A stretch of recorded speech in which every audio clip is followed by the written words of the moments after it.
Hello and welcome back guys. Today we are going to start new story, Man of Tomorrow, written by Los Ghost 10. So let's begin chapter 1. Evolution. Izuku had been through a lot this past year, from saving Bakugo and gaining the attention of his now mentor All Might to joining UA after saving his now best friend Ochako Uraraka. And it didn't stop there as the USJ incident happened, and then shortly after the sports festival where he helped his newest friend Shoto Todoroki. But that didn't come close to what had happened recently. Izuku along with his entire class and sibling class 1B had been attacked while at their summer training camp with the wild pussycats, but just like all the other trials he went through in his life so far, he didn't give up and fought his hardest, pushing himself to go plus ultra.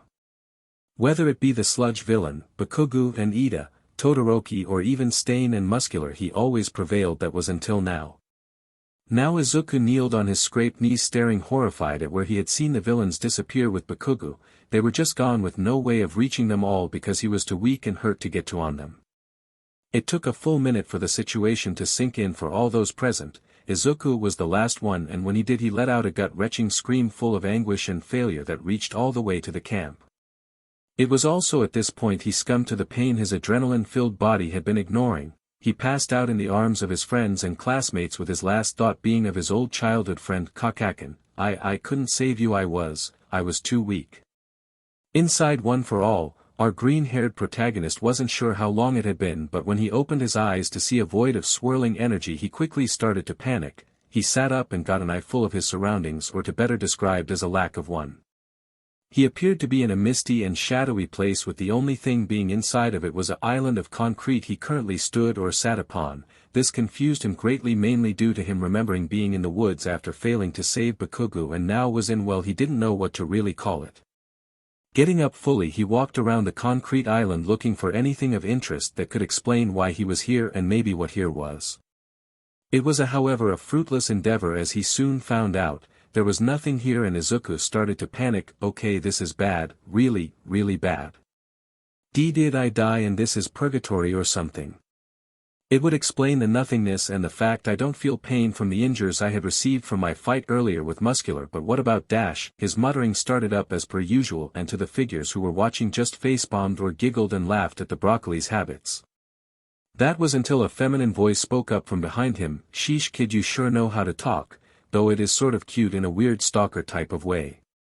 Izuku turned around in a flash and got into a fighting stance. He saw the woman and other figures besides her and couldn't help but ask, excuse me, but Dash takes a look around. Do you know where we are? The woman smiled and was about to answer before a bald man cut her off. Sure thing kiddo, you're in one for act Dash. The man was interrupted by the woman strangling him with her cape. Damn it, you bald bstrd, I was talking to the cute broccoli.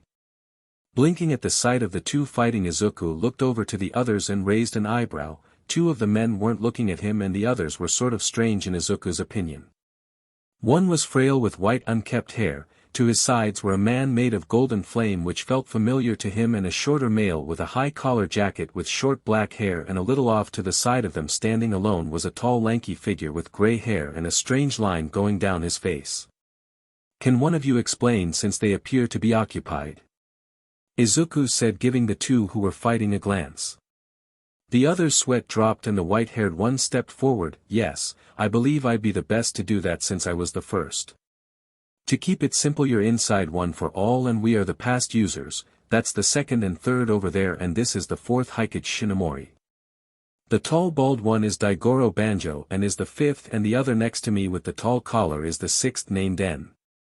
Izuku mentally noted this all down and turned to the woman and the flaming man. So that woman must be Nana, the seventh user and mentor of my predecessor All Might. He told me a little about her, but I think he understated how pretty she was, and if I'd hazard a guess, the flaming man represents All Might Sensei. The first and fifth laughed at this and En simply nodded. The first then did a facepalm and said, I seem to have forgot to introduce myself. I'm the first user and my name is Yoichi Shigaraki, but I believe it's time we discussed why you are here.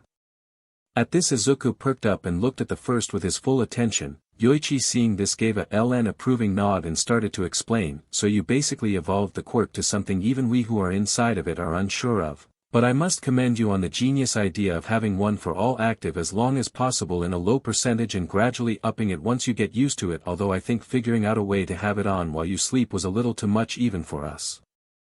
Izuku blushed and rubbed the back of his neck. Why yeah, but I can't say it didn't help with stamina training and help me improve, but yeah, the whole sleeping with it on was probably pushing it a little. The first smiled at the newest successor and nodded. That being said, what you've done is quite extraordinary. I believe we would call it quirk singularity, but even that would be a stretch due to how much it's more evolved for it to basically be in its own category now. Izuku tilted his head confused. What do you mean? One for all still feels the same and works the same way from the very first day I used it.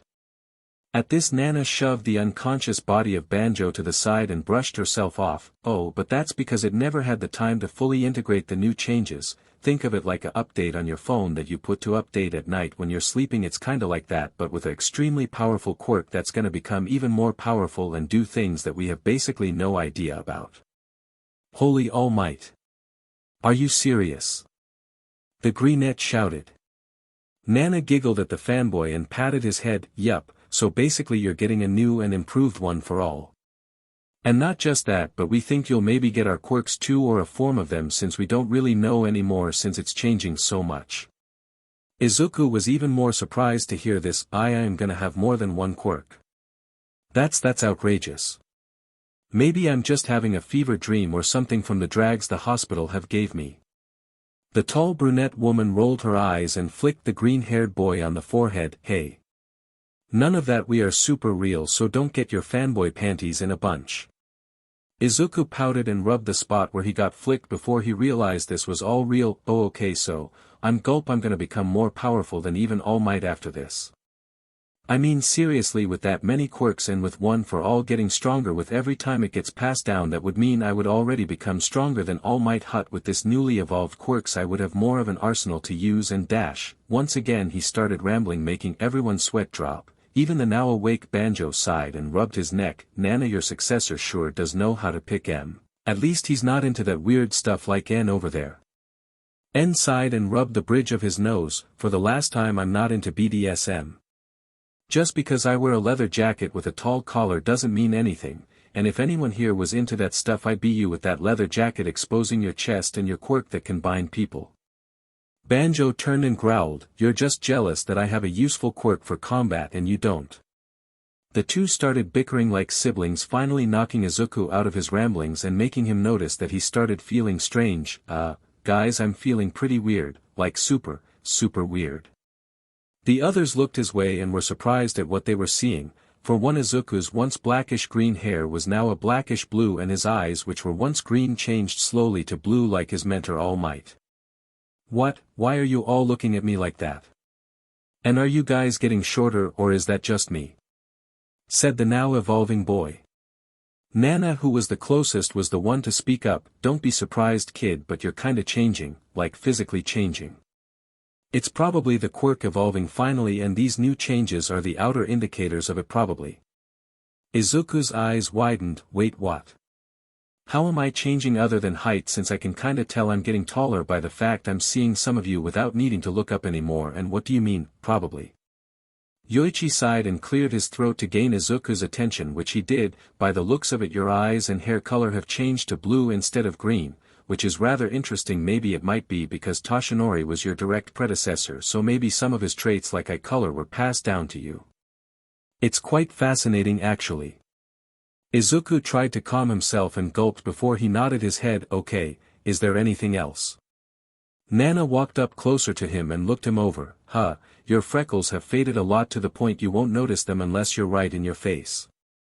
Izuku initially blushed at the close contact but understood she was doing this to help him. Not long after, she backed up and looked him up and down. It seems you're gaining more muscle mass too. That's interesting. Wonder why that is. I'd suggest you ask your doctor when you get out of here. The ninth gave a nod and felt something else. It was like his muscles had torn and then mended, but they repeated to do so over and over again.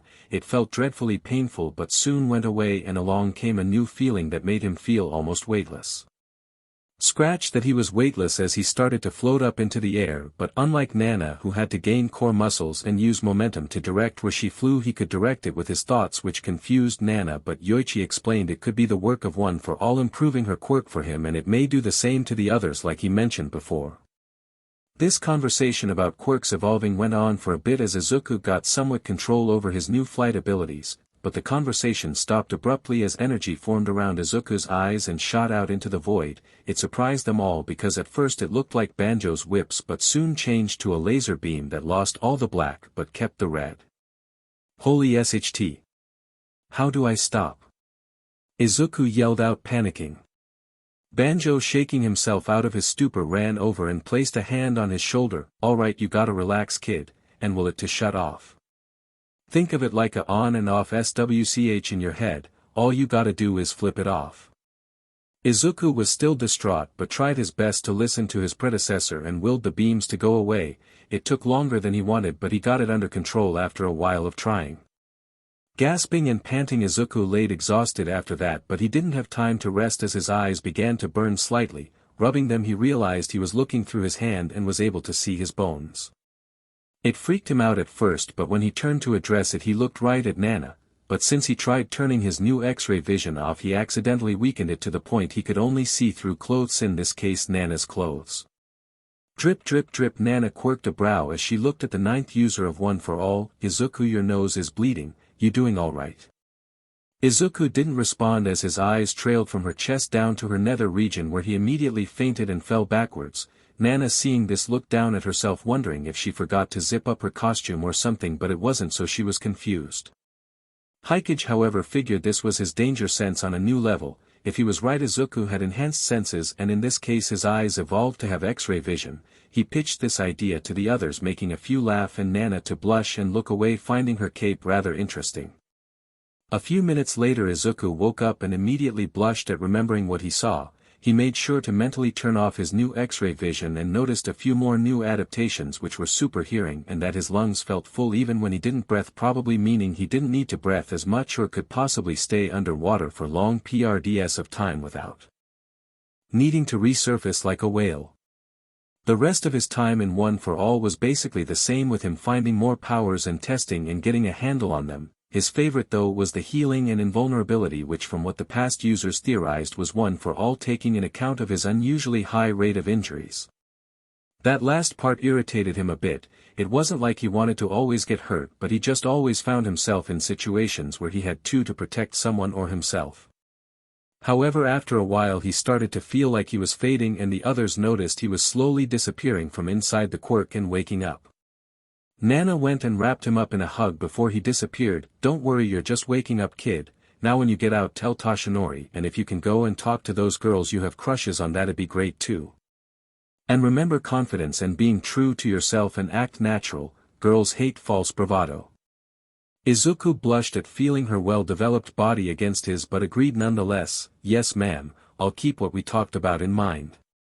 With that said he faded completely, leaving them all to themselves once more. It was quiet for a moment until Banjo spoke up. I still can't believe the kid got a full view of the Banshee in the buff. Kid's gonna enjoy that memory for his whole life, I bet ya.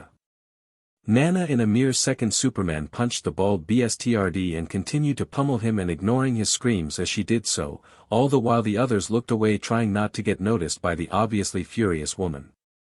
2 days after the summer camp attack, the newly colored eyes of Izuku Midoriya opened, showing the brand new blue hue.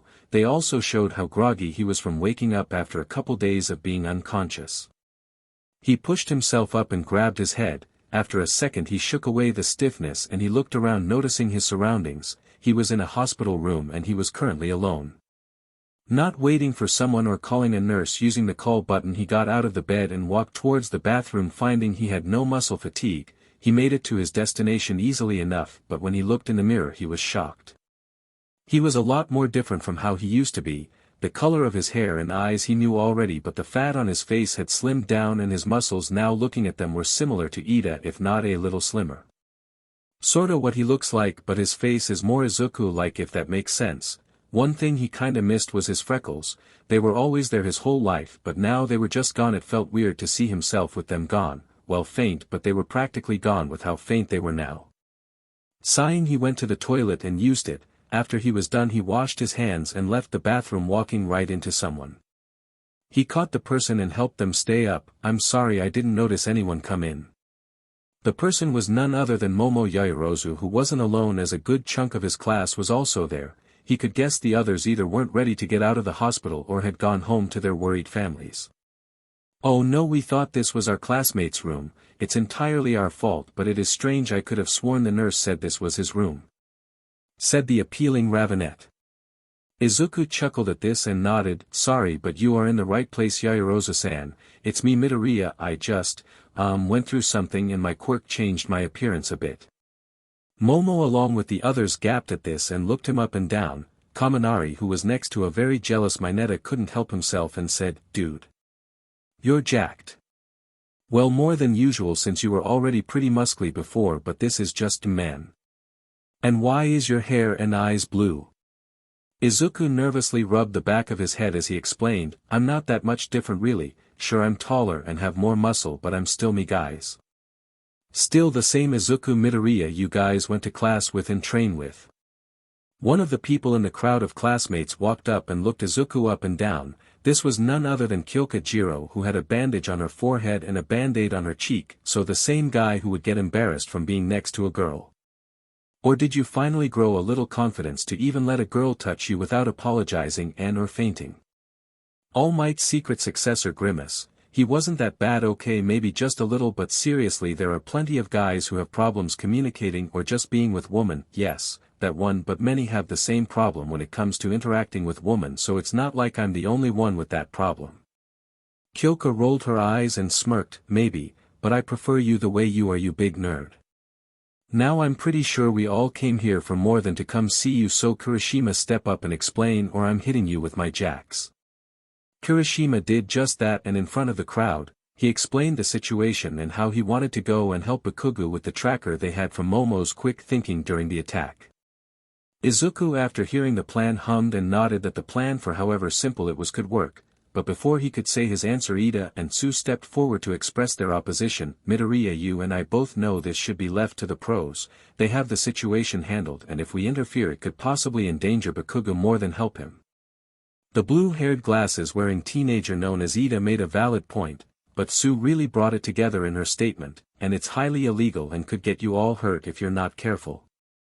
The newly evolved teen gave their words thought and agreed to a degree. Sure, it was illegal, but if they wore disguises it may just work. But then again, he was the only one with complete invulnerability besides Kirishima, so he and his shark-toothed friend needed to be more thoughtful of the others. Looking over the group, he thought of who had the best quirks and abilities to escape if necessary. After a few more moments he came to a decision. "All right, I say we do this, but only if we play it smart. Those like me and Kirishima can go because we have invulnerability, and yeah, that's a new evolution of my quirk with a bit more to it, but it's too much to explain right now, so we'll leave it at that.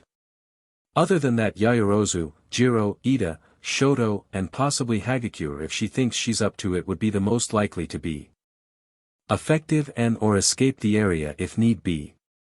The room went silent for a while after this, but those who were mentioned were in deep thought. Most were on board, but a few had problems with it. Hagakure shook her head. "I'm sorry, Midoriya, but I'm not comfortable with going. It may be cowardly of me, but I don't think I would bring much to the team and would be more of a deadweight than a pushing force to the team." Izuku turned and saw Hagakure giving the appealing blondish green-haired girl a nod of understanding. It took a moment for him to realize that he actually saw her, not just her clothes but her face and hair, everything. His eyes were wide and he blinked in surprise. "Wow, I didn't think you'd be so pretty, Hagakure-san." Toru Hagakure tilted her head curiously hearing this before saying, I don't think my clothes are any different that you've seen me in, Midoriya, but thank you." Izuku, realizing the misunderstanding, cleared his throat embarrassed. "That's not what I meant. I can see you. Like actually see you. You have pale skin and pretty eyes. Your hair is also pretty too with its vibrant coloring, it's kinda greenish blonde with purple highlights." Toru knew immediately that Izuku was telling the truth. She doesn't remember what she looked like, but from the pictures of herself as a baby she knows the color of her hair, and what he just described was exactly how it looked. She covered her mouth in shock before it registered, and she couldn't help but hug the ninth user. please tell me what else, do I still have the mole under my left eye? Do I look pretty and cute like Uraraka or more elegant and dignified like Yaoyorozu? Izuku blinked along with the others who were super surprised by this new revelation. Izuku, before his mind registered it, his mouth went on autopilot. Yes, it's still there, and I'd say you look more like Uraraka but have a very pretty face similar to Yaoyorozu's. I didn't mean to say that, not that you're both not pretty, but that I didn't mean to speak my mind. Yaoyorozu was blushing up a storm along with Toru, who was for the first time complimented on her appearance. Izuku was stuck in between a rock and a hard place now as the entire room looked at him. Jiro grinned evilly and slapped his shoulder. Looks like you've grown a lot more than in height and muscle. Seems you've finally grown a pair, and I like that. Maybe now you could start flirting with cute girls. Izuku coughed on his own spit and sputtered, I can't just go around flirting with girls like you, Jiro-san. Girls like me? Asked Jiro with a deadly look in her eyes. Izuku, not wanting the Kaminari treatment and totally forgetting his invulnerability, quickly replied, girls like you and Momo who are really super pretty. He blushed more at being forced to say what he thought about the two girls, liked it but tried not to show it. That was until Yaoyorozu's voice was heard, I believe we're talking about saving Bakugo, not flirting with Midoriya Kyoka-chan. Kyoka shrugged, what, can't a girl admire a handsome guy? Besides, it's not like I'm the only one drooling over him. I saw you legit drool as you looked at him after he caught you. At hearing this, Izuku stammered and Momo gasped, I was not.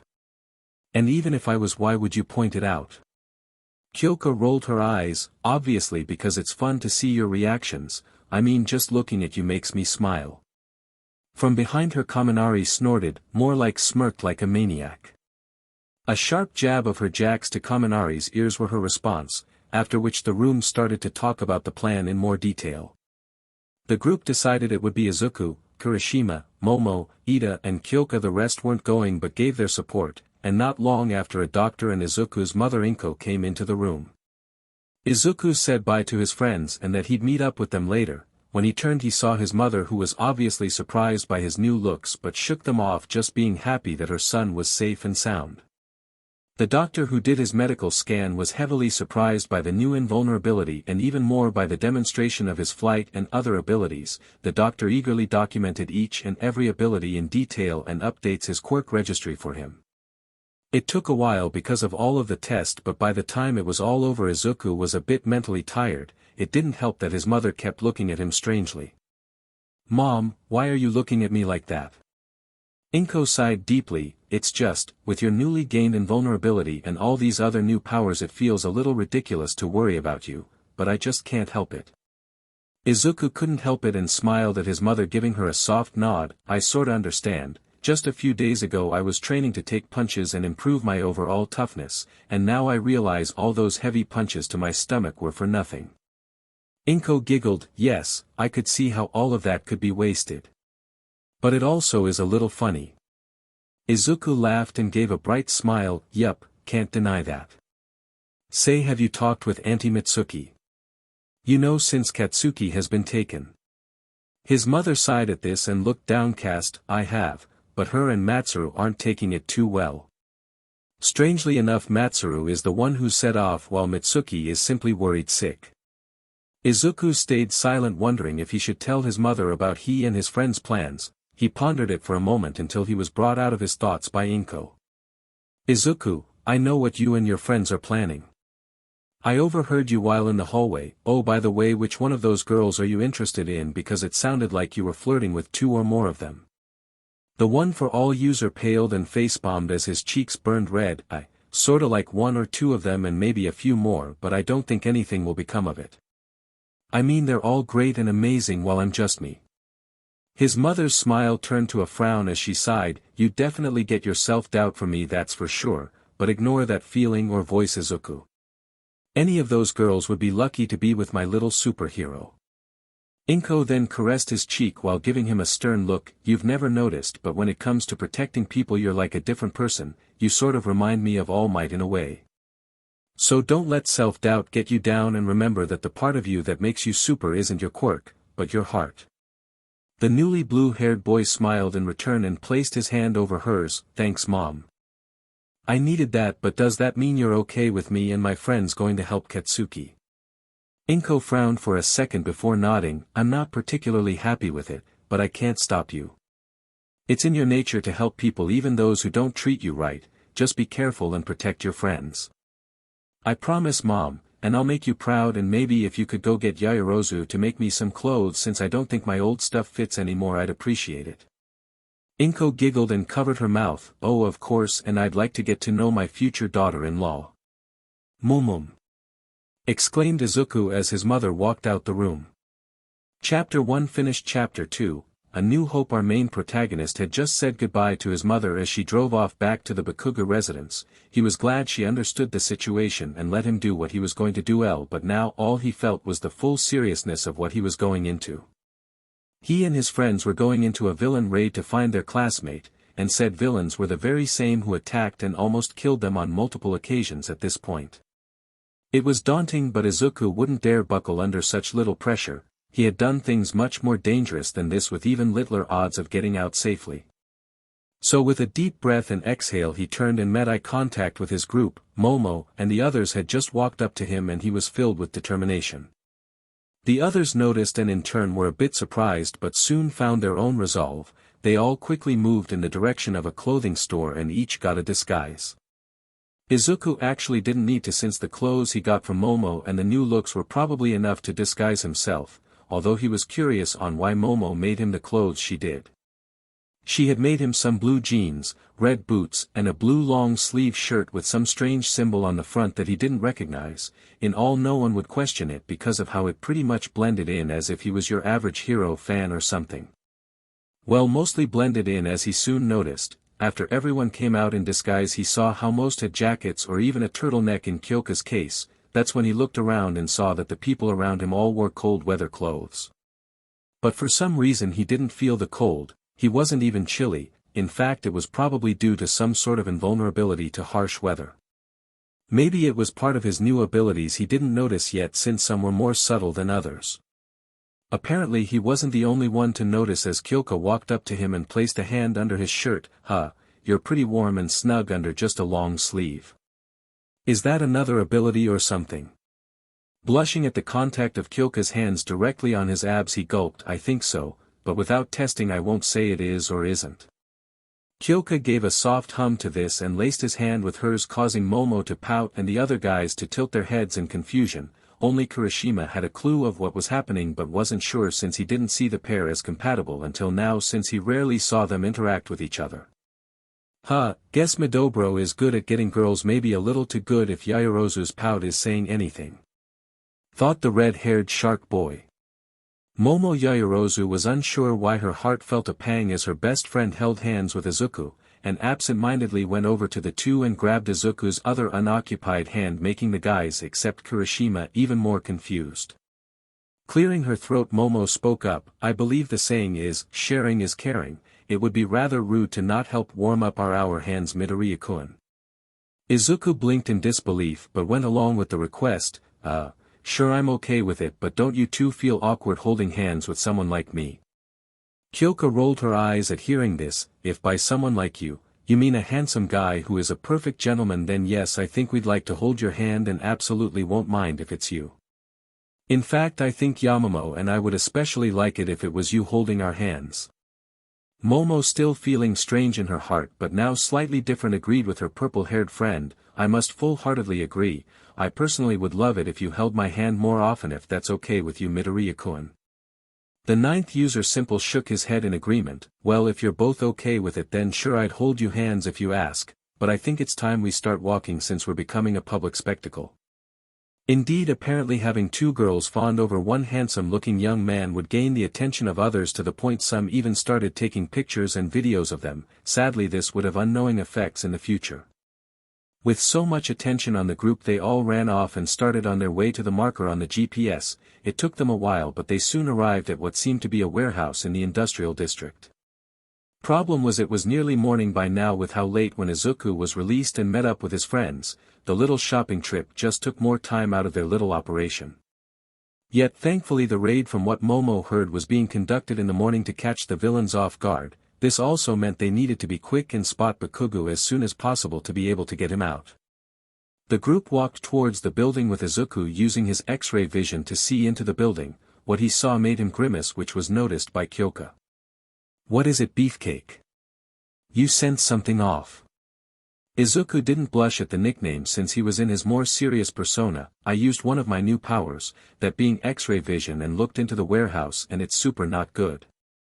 Kyoka and the others perked up looking towards him to explain. When he noticed their looks he sighed and told them what he saw. "I see tanks with Nomas like the ones at the training camp, Hosu incident and the USJ, but no Bakugo." Kirishima growled in frustration and hit the side of the wall while Shoto patted his shoulder in comfort. Izuku wasn't too far behind Kirishima in anger, but he knew he needed to keep a cool head and continue to search the building with his X-ray vision. It was a few minutes later that due to his enhanced senses Izuku heard an explosion at least halfway across the city, and he saw heroes come on scene to most likely raid the warehouse. He turned and instructed his friends, "Alright, act natural, and if something happens just keep calm and we'll move to cover." He earned nods from the others and they all watched as the warehouse was raided. However, not long after, just a couple minutes in, the warehouse exploded, throwing shrapnel everywhere. No one was hurt due to Mount Lady think swiftly by blocking the debris with her enlarged body, but the situation soon worsened as the League of Villains were teleported through a goo-like matter. Izuku could hear the others curse beneath their breath, and he couldn't help but agree with some of them. This was looking to be a SHT show in the making, and right in the center of it was their Bakugo. The group moved to cover behind a concrete wall and Izuku started forming a plan in his mind. His mind moved extremely fast, but all the planning he did was for naught as a new challenger entered the fray. A tall man in a suit and black mask appeared and started mocking and fighting the heroes. This was pretty bad, but what was worse was the sheer pressure the man emitted, striking fear in everyone there. "What All for One looks like? Ah, heroes are here as well. Since you're all here uninvited, I might as well give you all a good welcome," said the menacing figure. The man shot his hand forward and sharp red and black tendrils exploded out of his fingertips, heading straight for the heroes. Most dodged, but Mount Lady wasn't able to as she shielded civilians and police in the area. The giantess fell to her knees with blood leaking from her arms and some more smaller cuts along her abdomen. The heroes like Kamui Woods and Best Jeanist tried their best to fight the man off, but it was to no avail as he systematically defeated them all using an arsenal of quirks. "Now that the heroes are dealt with, I believe we still have business to attend to. Bakugo, I'm still waiting on an answer if you join me and my league," said the man. Izuku and his group gulped in fear and awaited Bakugo's answer. Unpredictably, the blonde bomber raised his middle finger towards the black-clad man and yelled out, "F you, I'm not joining some daddy issue group. And besides, I bet you all talk about your feelings and SHT, and that just ain't for me." Everyone's sweat dropped at this, but the man just laughed and held his hand out. "What a pity, but at least you'll be remembered as someone who made me laugh. Goodbye, young man." Just before he could attack, All Might came flying in out of nowhere, striking the man with a Carolina smash. However, the fist was caught and the man simply spoke as if nothing happened. "Ah, All Might, I see you've grown old. It would have taken you about half the time to get here if you were still in your prime, and that punch was pathetically weak." All Might just glared before speaking. "I could say the same for you, All for One. It should have taken you at least another 10 minutes of monologuing before you started killing the people around you." All for One simply smiled under his mask and threw All Might away with an air wall. "That may be, but in age comes wisdom, but you were never the wise type, so I'd say you're the senile sort of old man." The number one hero landed and jumped back into the battle with a punch to the shield, causing All for One to be pushed back slightly. "You're one to say someone's old, you DMN fossil." As the two titans duked it out, Bakugo was surrounded by the League, giving him no time to escape unless he wished to be captured or heavily injured, but lucky for him he had a classmate who with his newly increased strength could now move faster than the eye could see. In a blue blur, Bakugo disappeared and reappeared behind the concrete wall where the heroes in training were hiding behind. The blonde, after realizing where he was, tried to proclaim his surprise but didn't get time to speak as he knelt forward and vomited from the speed he had moved in such little time without preparing for it. "Ak you sons of beaches, ugh, warn a BSTRD next time." Izuku grimaced and patted his childhood friend's back. "Sorry, I didn't really get time to warn you, and we kinda need to move, so we need to get going before they find us." Wait, who the hell are dash, Bakugo started to say but was cut off as Izuku moved again, getting him and the rest of the group out of there and into an alley about a few miles away.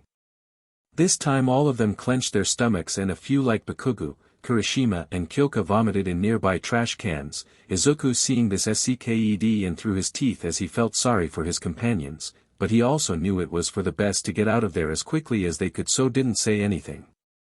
It also dawned on him that maybe he didn't need to take so many of them with him in one go, but that train of thought was for another time, because right now he had to console a set-off Kyoka who started jabbing him with her jacks on high volume. "You, himbo, what the hell was that for?" she yelled at him. Izuku simply raised his arms, not even feeling the jacks hit him. Besides the small shakes his skin felt. Sorry, but we really needed to get out of there, and that was the quickest way without getting noticed. Even so, warn us like Bakugo said next time, or no more flirting for you," the purple-haired girl exclaimed. The ninth one for all user simply tilted his head and asked, "Wait, you're gonna continue flirting with me?" Kyoka face-bombed and groaned, "That's the thing he gets caught up on." "Oh, whatever, let's just get out of this alley, it stinks of vomit." From behind her Kirishima sickly apologized, "Sorry." Kyoka huffed and walked out the alley, dragging Momo and Izuku with her, and the others shakily followed behind. Walking for a bit they stopped and were now in underneath of a massive TV depicting the fight between All Might and All for One. From the looks of things it had gotten worse and the League was nowhere in sight. The man in black however remained and was putting up a good fight against the symbol of peace. They watched on as the number one hero struggled to fight his arch-nemesis and was even forced to undo his transformation, making almost everyone besides Izuku gasp in shock and surprise. The news anchor watching it all couldn't help herself as she commented how the fight was not looking good in favor of All Might. Our protagonist clenched his hands anxiously, knowing that this was not going to end well. The fact All Might's weakened form was revealed was already bad enough, with the ramifications in and the things he thought of made Izuku worry even more for the future after this fight. All Might Sensei is in deep trouble. He's out of time and his body is failing him. If things come down to it, I am going to have to step in and save him. Laws be med, I will not let my mentor die to All for One's hands, but will All for One stoop low and reveal One for All. It would demoralize the public and maybe even put a target out for myself, even if he doesn't know it's I who hold it," thought the successor of the number one hero. The fight continued on until All Might was forced back and in front of a civilian woman who had been trapped under rubble. All Might was barely able to stand and watched on as his nemesis approached him with his arm fully imbued with quirks. Momo and Kyoka went to grab a hold of Izuku's arm for comfort, but to their surprise he was gone. But the slight breeze they felt told the story of what happened, and the reality of it was about to hit them. "Kyoka, where did Izuku go?" "He was right here," asked the Ravenette. The purple-haired girl went wide-eyed and replied, "I don't know, he was right here a second ago. You don't think?" The half-said question caused Momo to pale and turn to the screen in anticipation along with Kyoka. The boys in the group noticed how tense they were and on seeing them there, but Izuku missing, they all figured what was happening and turned back to watch the screen in just as much worry. With All Might and All for One, the strongest villain in history simply stared at the disheveled and weak-looking All Might with the sockets that once held his eyes. "Look at how much you've fallen. To think the great and mighty All Might has become a shell of his former self, all due to my attack all those years ago." All Might couldn't retort as his mouth was filled with blood. He could hear the woman behind him begging him for help and he was powerless to do so. He felt like a failure. Here he was against his most hated enemy and he could do nothing but stand shakily on his legs like a skeleton propped up on strings, and to make it worse, the BSTRD in front of him was monologuing like a textbook villain. If he could, he would punch the BSTRD or even spit in his face if it didn't shoot pain through his body, but just as he thought this, the villain's words finally struck him out of his thoughts. "Say, your successor. Do you believe he's capable of fighting me in your stead? Because this is rather boring." What was the kid's name again? He put a hand to his chin in thought before smiling and proclaiming, "Ah yes, how could I forget? His name is Izuku Midoriya, if I'm not correct." All Might went wide-eyed but soon clenched his teeth. It seemed All for One wasn't just going to kill him but put pressure on young Midoriya by outing him as his successor and pupil, all by broadcasting it through the news helicopter above them as they recorded the fight. "Leave him out of this, All for One. He's not ready yet to face someone like you, and even if he was, I'd still like to get my punches into that ugly mug of yours," said Toshinori with his eyes lit aflame. The news anchor in the helicopter watching and recording this all couldn't help but speak on the matter to those watching. "You've heard it here, folks at home. It appears that All Might, our beloved #1 hero, has a student to replace him by the name of Izuku Midoriya. If my memory is correct, the same boy was recently in the sports festival, and from a recently uploaded video on HeroTube has fought not only the hero killer Stain but also the mass murder Muscular." Those watching were shocked to hear this, but none more than Izuku's friends and mother, who were watching from their homes. The group he went with on the street were just as shocked, to the point Bakugo dropped his angry face for one of surprise. Inko actually fainted after sputtering, and it was only due to Mitsuki and Masaru Bakugo for catching her, although even they had to give each other surprised looks due to their own bewilderment.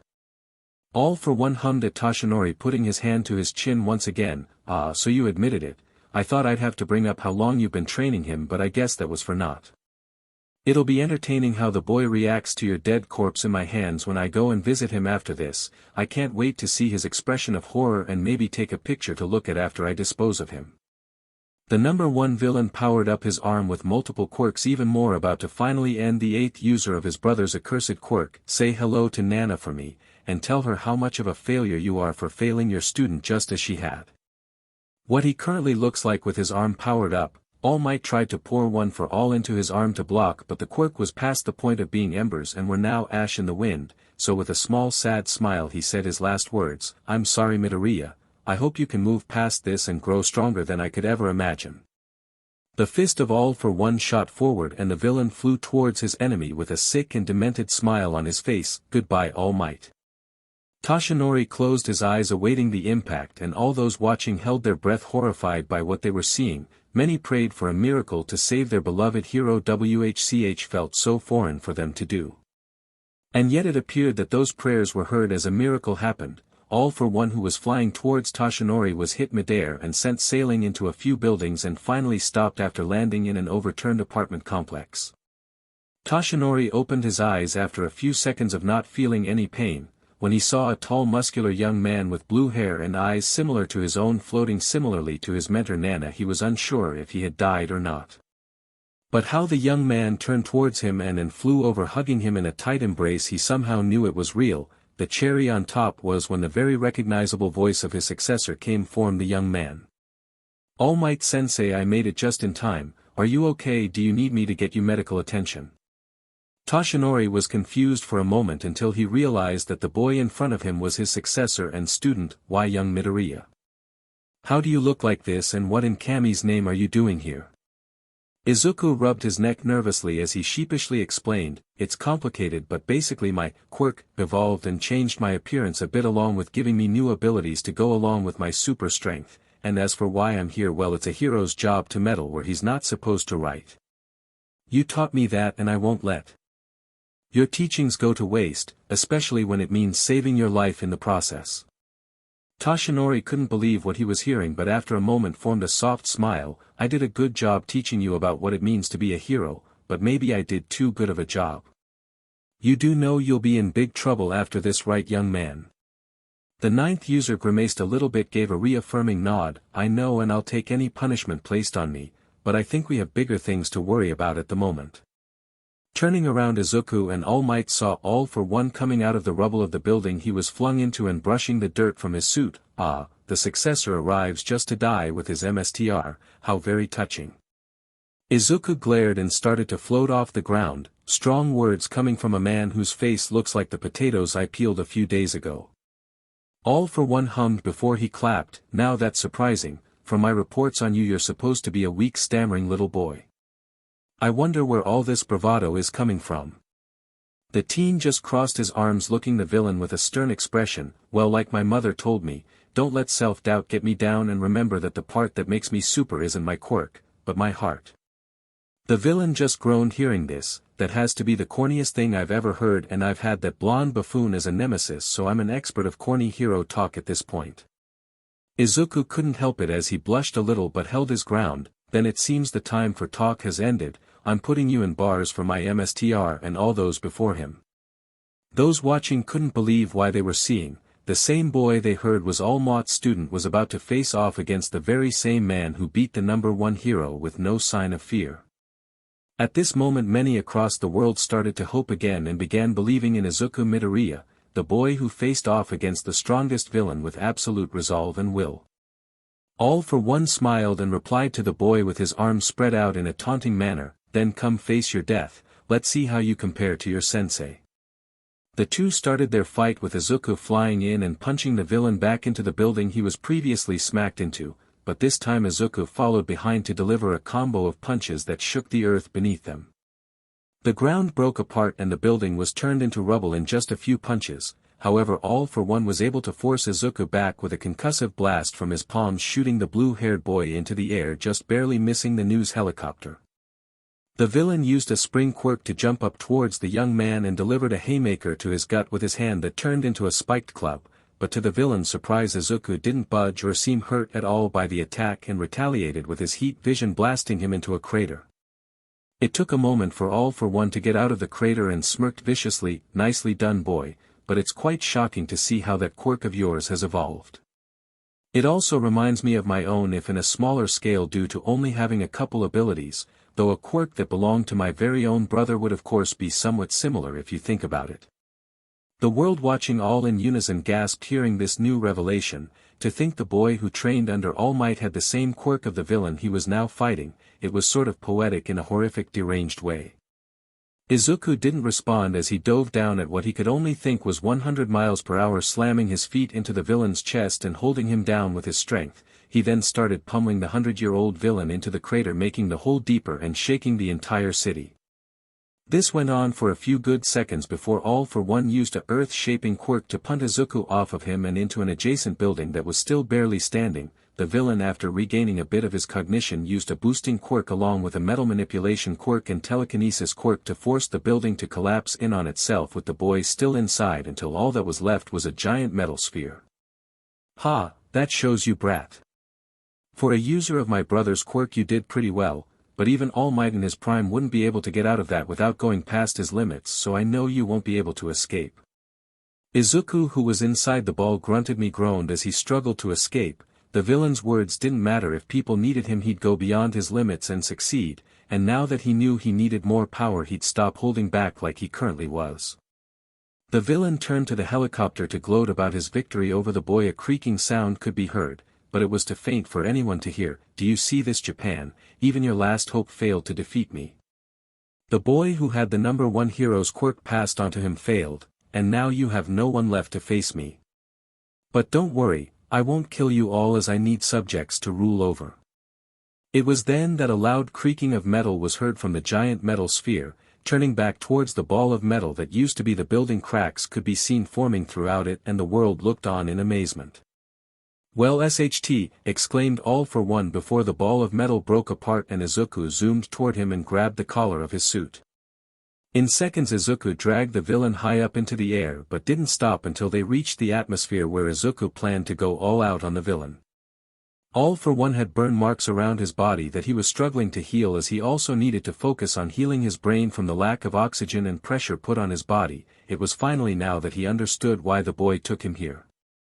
Izuku was just fine and hadn't needed to take a breath at all, but he knew that fight wasn't over yet and not to underestimate his opponent, so with an idea in his head he flew around the earth in circles, causing immense pressure and heat on the villain, causing his bones to break and the very clothes and skin of his body to burn and char. This continued until the villain was a smoking husk and unconscious from having no oxygen to breath, and with his brain not focused on heal anymore he was soundly defeated. It wasn't the most pretty of battles in Izuku's opinion, but when facing someone like this he needed to use any advantage he could. Izuku, after seeing the state the villain was in, flew back down towards Japan and landed right where All Might was being taken care of by medics and an ambulance. Izuku dropped the villain's body to the broken floor, earning a groan of pain from the body. Kinda expected that to be harder. But then again, no one can live in the vacuum of space and then be deprived of oxygen and flown around the atmosphere to burn for very long. Even with healing quirks he'd be hard-pressed to fight back or think of a solution during all that pain. Toshinori just glanced at the body of his nemesis and blinked at how easy it was for his successor to kick the utter SHT out of him, and from the hell that was his student's explanation of how he defeated him. Even All Might felt sorta bad for how the villain was pummeled. Young Midoriya, don't you think that was a little cruel?" asked Toshinori, nudging the body with his foot, earning a grunt. Izuku just shrugged after thinking it over. "Not really, I mean he has regenerative quirks and could have faked being unconscious or something, so I didn't want to have a villain like him to trick us and end up hurting people, and even then I wasn't sure if it was wise to go all out in a city and cause more collateral damage." All those watching face-bombed or sweat dropped at how absurd the situation turned into.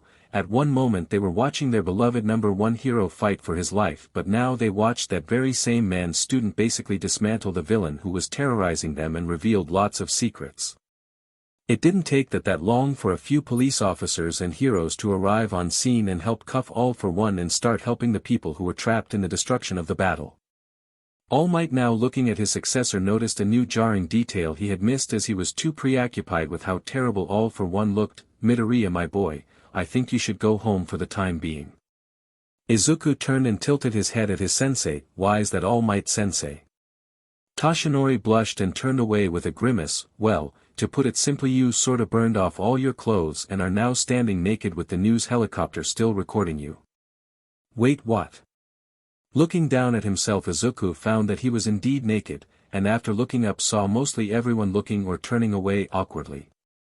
Those few looking at him were a female reporter and Mount Lady, who were both giving him admiring looks.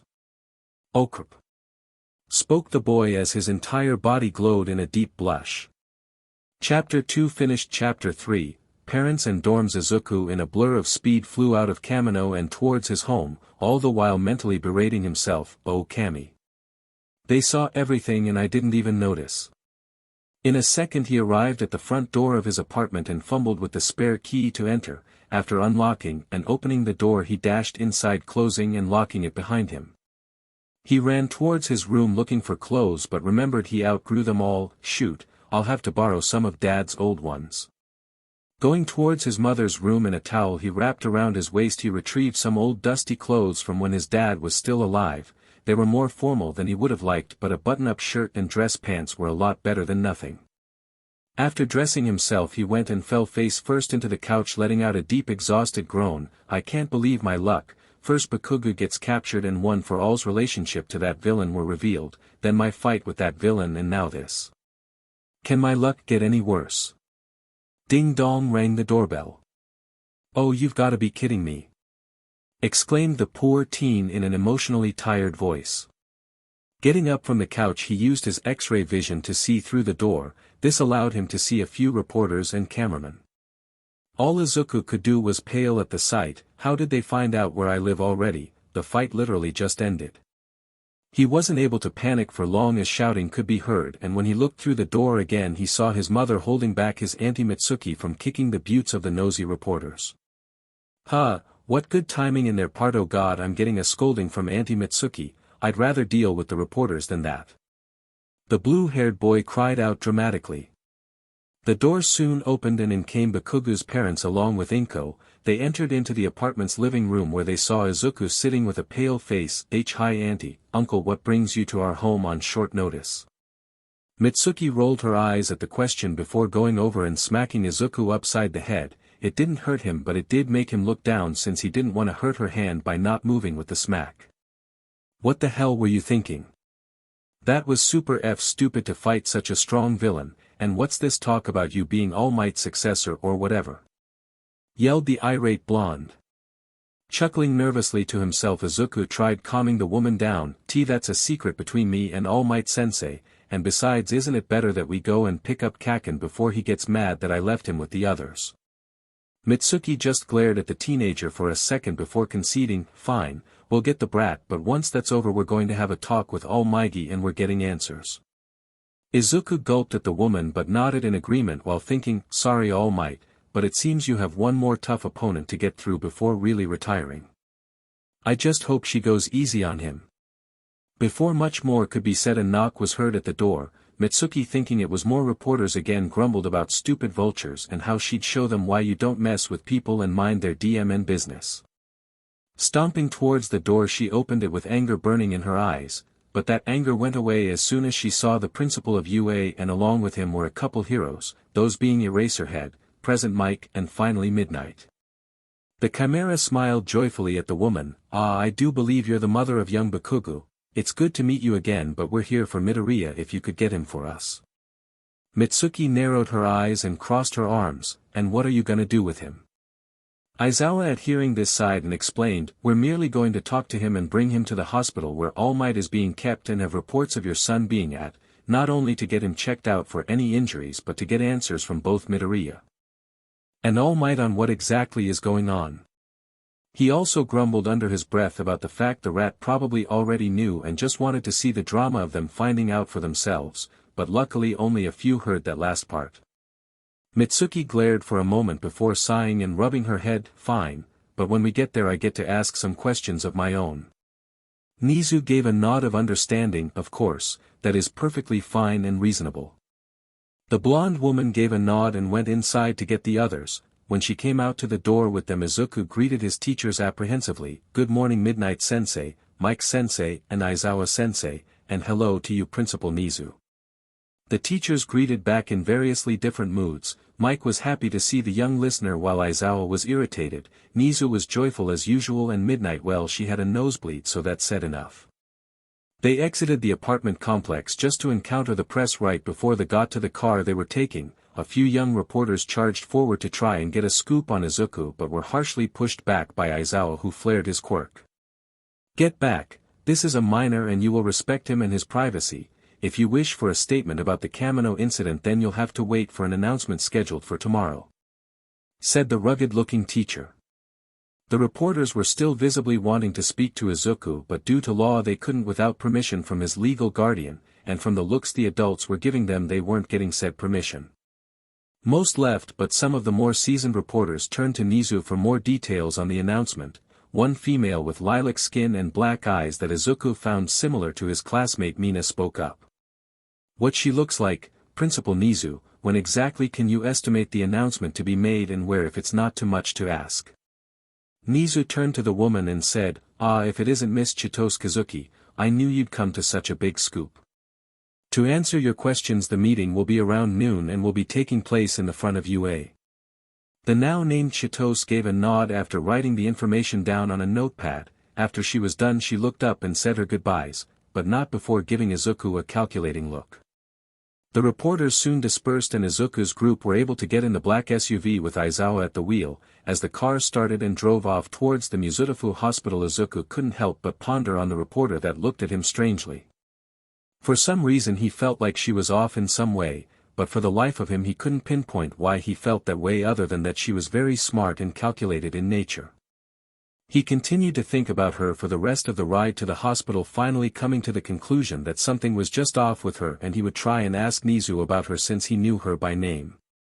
A little under half an hour later, the blue-haired boy walked into the hospital nervous as most eyes were on him. He even saw a few taking his picture, and for some reason most were girls around his age or women he could only guess were in their 20s. Inko saw this and smiled with tears in her eyes as she addressed Mitsuki, "My baby boy has become a heartthrob. Oh, how I remember when he was just a baby going around praising All Might." As the signature Midoriya tears started to fall, Mitsuki patted her friend's back. "Oh, don't be like that. I mean, sure, he's become any girl's dream boy with his looks, but that's just him growing up. It also doesn't really help him that he's still the shy kid he was before his quirk evolved or whatever. Girls are probably gonna eat him up if he's not careful."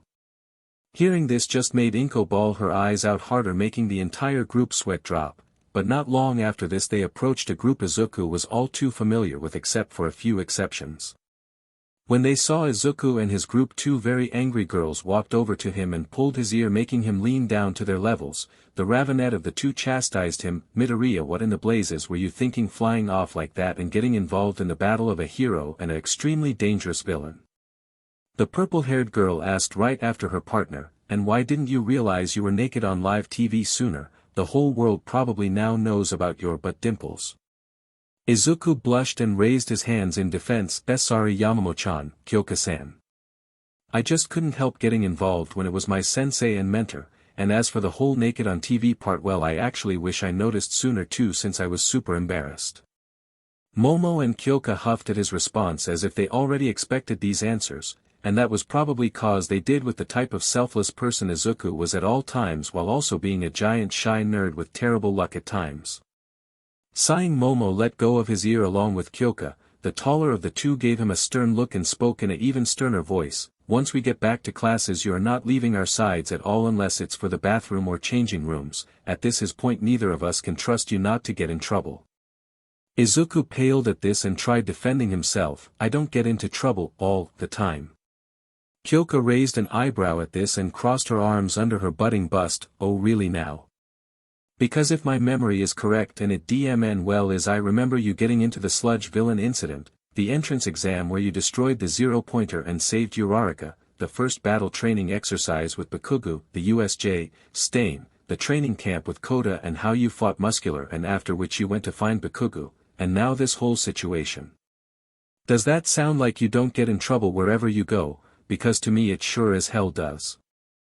Momo nodded to this as she crossed her arms under her much bigger bust, making it prop up a little. Izuku on the other hand was trying to think of a retort and found he had nothing. He sighed, conceding that he may have terrible luck when it came to villains or villain situations. Okay, you have a point and I'll stick by you when we get to class. You happy now? The two girls smiled and nodded before saying in unison, yup indeed. Just a little ways from the trio were the girls' parents, who each gave their spouse a look of wonder, thinking about if their daughters liked the same boy, because from their angle it sure looked like it. A woman looking similar to Momo walked over to the trio along with a woman looking like an older and more mature version of Kyoka. Once in front of the trio, the one looking like Momo spoke up, getting their attention. Excuse me young man, I'm Momo-chan's mother Cereza Yayorozu, and over there is my husband John Yayorozu. If it's not too much to ask, are you perhaps my daughter's boyfriend? Yup, made Momo's mother Bayonetta for no other reason than that I could honestly see it being true for some odd reason. The man Izuku looked over to waved, giving a smile too soft for how rugged he looked, but Izuku gave a wave in return before he realized what he was asked and froze in place. And I made her dad John Wick because why not? And mother! Exclaimed Momo as she held her face while blushing a deep red. It was now that the woman looking like Kyoka started speaking. I'd actually like to ask the same. I'm Mikajiro and my little girl has never acted like this for a guy in my memory. Either she messes with them or straight up mocks them, so this is definitely new for me. Kyoka's canon mom looks great, so I usually keep her design the same. Now it was time for Kyoka to get embarrassed and have her Jax cover her face along with her hands. Mom, don't say such things, and don't make me sound like a tomboy. Mika gave her daughter a look and asked, are you really fighting the fact you're a tomboy? If you didn't need to wear a skirt to your school, I know you would be wearing baggy pants and you can't deny it. Kyoka spoke with her Jax rolled around her index finger. Maybe you're right, but you don't have to make me sound like that while in front of Beefcake. Beefcake, huh? Thought you'd come up with something more original for your boyfriend, but then again it's better than something childish. Spoke Mika while holding her chin. The purple-haired teen groaned dramatically while Momo was still trying to defend that she wasn't in a relationship with Izuku to her mother, who just so happened to poke holes in all her explanations, causing Momo to stop trying entirely. As this was all happening, Izuku was still frozen in shock, making his mother worry a little. Off to the side, she turned to Mitsuki, who simply shook her head before saying, remember how I said girls would eat him up? Well, apparently he's already been trapped and I don't think he even noticed until now. Wanna go and meet your future in-laws? Inko fainted on the spot, hearing this, making Mitsuki and her husband to catch and drag her over to Katsuki before place her in a chair. While they were at it, they got to greet their son, hugging him as they were reassured he was fine by the boy next to him, who just so happened to be Kirishima, and Mitsuki couldn't help but poke fun at her son. Oh, it's good to see my son has such a nice boyfriend already. Hearing this made Katsuki blush in anger and embarrassment. Damn it, you old hag. In all, it was a rather hectic meeting between all those involved, but Aizawa and the other teachers were used to this sort of chaos by now. After years of teaching rambunctious teens with superpowers, this kind of thing would be expected. Nizu during all of this had gone and spoke to Recovery Girl, who had done the treatment for Toshinori, getting news on his condition and well-being. Her explanation on the fact he could no longer use his quirk and yet his body was not too injured due to Midoriya's interference before any bad injuries could happen made the Chimera grateful. In all it was better than it could have been, which was a miracle in its own right. One of his arms was broken but healed up nicely due to her quirk and on the way to recovery with more treatment scheduled for the future. In fact, Toshinori was already good enough to walk around and just so happened to be awake already, which would be useful in explaining to the others and Izuku's mother about the boy's quirk and its origin. An hour later, Izuku had gotten to know the two girls' parents and found they were really nice people, especially Momo's father, who since meeting him started calling him son. It was odd at first, but he didn't mind anymore as he got used to it the more it was said. There was one slight problem though with all of this, and that was the fact the girl's parents believed he was their daughter's boyfriend, and after speaking with each other agreed it was a fine idea to have him be their daughter's shared boyfriend. Now he didn't know why they came to such an agreement, but from the way his mother started getting along with them all he couldn't just upright and deny it. And with his crush on the two girls it was rather strange to be put in a situation where he could express his feelings without asking them out, which was a plus in his books. Shoto, Ida, and Kirishima had already left since they were in good health and didn't have anything to say or do, and ended up saying their goodbyes and that they'd meet up when classes started again. That left Momo, Kyoka and Bakugu's parents along with Izuku's mother to mingle, and found they all got along swimmingly, much to the teens' annoyance when it came to telling embarrassing stories to each other about their children. "Oh God, where's the DMN teacher to come and rescue us when we need it now?" yelled the super annoyed blonde Pomeranian. Kyoka agreed with this statement full-heartedly. "Yup, I'd even take Midnight Sensei intervening with another SEC Ed lesson than hear one more story about me doing something I have no freaking memory of." The others, who were all slumped in their seats, gave groans of agreement. Meanwhile the adults hearing this all smiled and laughed at their children's antics until the principal and the teachers returned with a bandaged All Might besides them. "Ah, hello young Bakugu, Yaoyorozu, Jiro and Midoriya. It's good to see you all," said the blonde bandaged man. Izuku got up in a literal second, accidentally using his incredible speed to get up out quicker than the eye could see, and dashed towards his mentor. "Oh, thank Kami All Might Sensei, you're alright. I mean, I knew you were from how I saw you earlier, but what I mean to say is that I'm glad you're doing okay and not as bad as I used to look, all strung up and cast." Toshinori smiled and chuckled before he patted the boy he knew as his successor on the head. "I understand perfectly how you feel, young Midoriya. It's good to see that you're getting accustomed to your new additions to your appearance and abilities." Izuku blushed a little embarrassed but smiled back. "Thanks All Might Sensei, and yes, I've been doing well. Getting used to my abilities. I do make some mistakes every now and again though. That's to be expected when basically having multiple quirks all in one, and you've only had them for a couple days at best, but even then you were asleep for most of that time," pondered Toshinori. Before this conversation continued to go on, a cough came from the side, causing both to turn towards the cough. It was Aizawa, who was tired of all the small talk and wanted to get the important stuff dealt with. "If you two could stop reminiscing like a father and son, we got questions we want answers to." The two One for All users blinked before looking at the others, who were giving them looks of interest. That's when the two knew they were going to have to spill about it connection and the secret of One for All.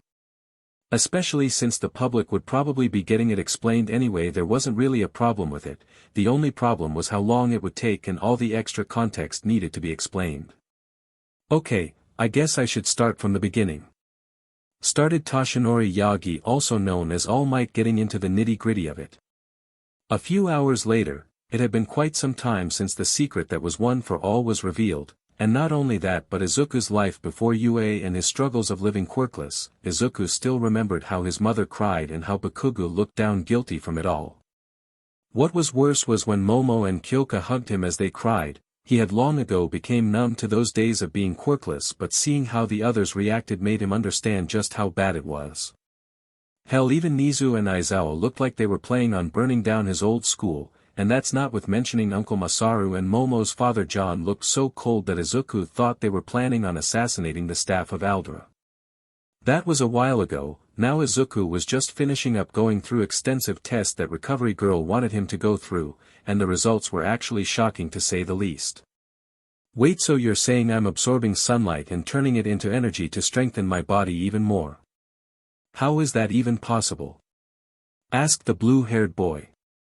Recovery Girl sighed and rubbed her eyes. "Maybe it has to do with one of the past user's quirks that evolved to absorb something else other than what it used to. To be honest, without knowing all the quirks of the past users, all we can do is just accept it and move on. Izuku nodded with this in mind, not like he could do anything with this knowledge other than maybe planning on sunbathing now to get stronger, but that was just his mind trying to relax itself after learning such an absurd thing. The older heroine grabbed some papers that were printed from a machine and hummed, "Well, this is the last of the test results and it's quite strange in all honesty." Toshinori and Inko, who were in the room with the teen, perked up at this, and Inko couldn't help but ask, "What is it? Is it something bad?" The worry was evident in Inko's voice, but Recovery Girl shook her head. "It's not bad, it's just that the part of 1 for all that was used to pass on the quirk is gone, or as I'm looking at the results has changed." Toshinori tilted his head in confusion, and Izuku was unknowingly copying him. Recovery Girl, on seeing the two, sighed, "Kami, you two are too similar." To explain it in layman's terms, Izuku won't be able to pass the quirk on like it was in the past and will have to impregnate a woman to pass it down. The quirk is so ingrained into his DNA now that this would be the only way to produce another 1 for all user. "What?" shouted out Izuku and Toshinori. Inko, on the other hand, took a moment to realize what was said, and when she understood it fully she gasped and then grinned joyfully, "Yes. I'm gonna get grandbabies." Izuku turned to his mother with a giant blush. "Mom. Don't say that, and don't make it sound like I got a girl you know what without even having a girlfriend yet." Inko rolled her eyes at this. "Oh shush, you have those 2 girls that are interested in you, so don't even say such things. You'll ask them out eventually, so it's just a matter of time." The teen just stared at his mother, not knowing what to do with what she said, and looked down at his lap. He thought about the implications of this and wasn't sure how to react. It was up to him getting together with a woman to pass on 1 for all, and with no real experience with girls it was basically impossible in his mind. It just had to evolve to be like this. Why, my luck is so weird sometimes, thought the boy. Sighing once again, Recovery Girl texted Nizu the results and had in return got another text from the rat that made her grow a tick mark on her forehead. "DMN that rat, the hell is he thinking?" Turning to the 3 in the room, the old heroine spoke. "Okay, with the test finished you all can go home. And Toshinori, your next appointment with me is tomorrow after the announcement Nizu is having, so don't forget." Toshinori gave an affirmative and got up along with Izuku and Inko before walking out of the hospital room. They walked for a bit until coming to the teachers and principal. They couldn't help but notice the smile on Nizu's face was bigger than usual, but just left that can of worms be. They all exited the hospital and drove off towards UA, confusing Izuku and Inko. I'm sorry for asking, but wouldn't it be best for Izuku and I to go home until the announcement tomorrow?" asked Inko with a slightly confused expression. Nizu just smiled before responding. "Usually I would agree with you, but with your son's relationship with Yagi-san revealed, we at UA don't believe it is safe at your home and instead are having you moved into the dorms of UA." Izuku and Inko became surprised at this and replied in unison, "Dorms?" Nizu smiled more. "Yes, an idea I had since the USJ incident actually, and the attack at the camp just sped it up to the point the dorms have all been made already and we were going to announce them soon, but now we will announce it along with Izuku and Toshinori's connection." Inko looked deep in thought for a few moments until she looked up towards the principal. "Then what is going to happen to me once this all blows over? Will I need to quit my job to stay protected?" The principal's smile faded after hearing this. "I'm afraid you will have to quit your occupational and will be staying with us even after this blows over for your safety. And I actually want to give you an offer to be part of the staff at UA and help Recovery Girl as the school's second nurse."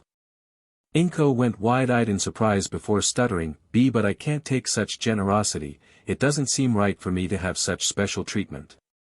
Aizawa groaned hearing this. He looked at the green-haired woman through the rear-view mirror. "Ma'am, if it helps, this would be helping your son in the long run, just knowing that you're safe, and if that's not enough to convince you, then you could get to know the girls he's close to as our second nurse." "I'm in," said Inko immediately after hearing the last part, causing Izuku to become embarrassed again. However, Izuku didn't have a real complaint and actually felt relieved that his mother would be safe and around heroes 24/7, and with her safe he could start thinking about more serious things. For instance, he had to deal with the press tomorrow, and that was going to be horrible since all the PR classes they had with Midnight so far had been a bust for him. He would always get nervous and worry about saying or doing the wrong things. But when thinking on this he remembered his mother's words once again and thought, don't let self-doubt get you down, and remember that the part that makes you super isn't your quirk, but your heart. I can't back down like that anymore. I faced the #1 villain without fear, and yet a few reporters scare me. Yeah, that's going to have to change. I've faced much scarier things before in my life so far, and this shouldn't be too hard. With that thought molded in his mind, Izuku went throughout the day, getting moved into the dorms and even dinner with a strong resolve in his eyes that everyone around him noticed. It was strange for them to see because it reminded them of different people. Some thought he looked like All Might, or in Toshinori's case reminded him of Nana. His utter resolve made them all rest easy. Strangely enough, it was like just being around him eased their worries and made them all feel as if everything was going to be all right, and even the announcement the following day would be nothing but a regular school meeting. If that wasn't enough, when he went out to train a little by lifting the weights All Might used to use during his time in UA, it made those who saw it remind themselves that the boy in front of them was stronger than even the #1 hero and would continue to grow from here. The next morning, the teen had gotten up early like usual and ate his breakfast before going for a run. Only problem was that his body didn't feel tired after a full hour of running at a ridiculous speed. After another hour and a half he gave up and went back to his new home, where he took a shower. He didn't really need it since he didn't sweat at all, but did it out of habit. It was around 11:35 a.m. when he was just relaxing on the couch with his mother that a familiar pink-haired girl barged into the dorm's double doors. Hey Muscles, you here? It's me Hatsum, I got some SHT to show you. What May looks like. Izuku raised an eyebrow before raising his hand towards one of the girls he secretly crushed on. Hey May, what do you dash? He was cut off by May jumping onto his lap and giggling maniacally. There you are, since I saw your fights and the one with that Darth Vader wannabe, I've been making you a new suit. Yuke, replied Izuku, who was unsure what to do. May got off of him and dragged him off by his hand towards the support department, all the while not seeing Inko, who was staring at where the two just were. He really is a chick magnet. Should I be worried about this? Asked Inko out loud, not getting an answer. Inside the support department, Izuku was forced to sit and wait on a stool as May searched through a pile of random tools and gadgets. He watched her, but his eyes kept drawing themselves towards the round rear that shook left to right as she searched. So what is it you wanted to show me? Asked the blue-haired boy, trying his best to keep his mind occupied. The pink-haired girl didn't respond for a second until she found what she wanted. Aha. Here it is, now let me show you my newest baby. Izuku looked at the briefcase before looking up into her crosshair eyes. The pink-haired girl opened it up, showing the same symbol that was on the shirt he wore during his fight with All for One. The same symbol from my fight? He asked, still looking upon it. Yup, I saw you and thought it looked good with all the blue and the red boots, and when I heard you were the direct student of All Might, I just couldn't help myself in making this. Explained the girl as she puffed her chest out. The 9th user took the contents inside the briefcase and took it out, looking at it in all its glory. The costume was mainly blue with red boots, a red belt and a red cape with the symbol on the chest. In Izuku's opinion it looked great, and reminded himself of some of All Might's younger years and some of his more comic books type costumes that weren't really popular, but Izuku liked them more than some of the older ones his mentor wore.